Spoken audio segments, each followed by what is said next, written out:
Hey guys, this is just a quick update video on the new features for the quantity takeoffs this month.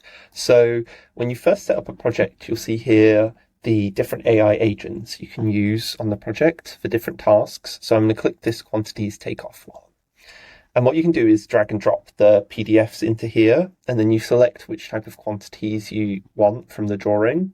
So let's say I just want the foundations, the utilities. I can add some extra instructions into here and select which date, if it's like hundreds of drawings you're uploading, you want us to do some QA checks by. So with Civils.ai, we do QA checking on the AI quantity takeoffs. So that's it. You then click submit, and this goes into processing. And once it's turned into completed, you can then click the drawing. And what you'll see in here is the different measurements that have been taken. So this is a road project, Roadworks.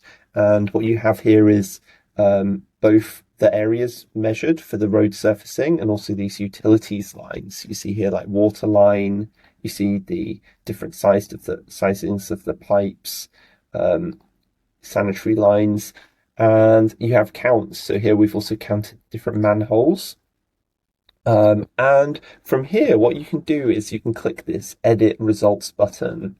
And let's say I want to move some of this around a little bit. I can double click this line and I can reposition it, or I can add new nodes.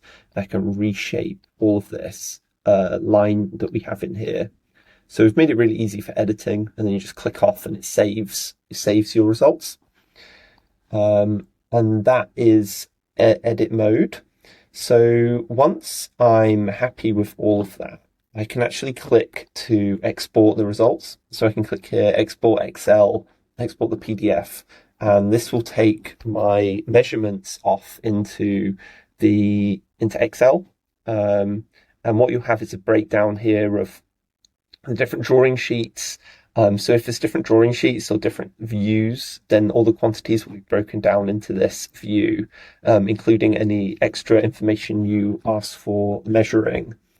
Like if you ask for the thicknesses or things like that of this information, all of that gets taken into the Excel. And then also what we have is a new feature for actually georeferencing the drawings. So here you'll see the site location, and you'll see here we've georeferenced this. So the location is actually added to the map.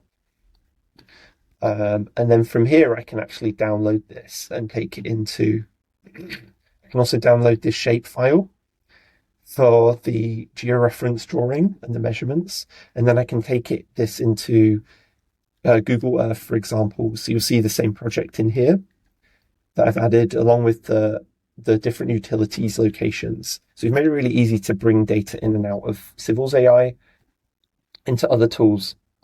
So that's the update, new features for Civils.ai.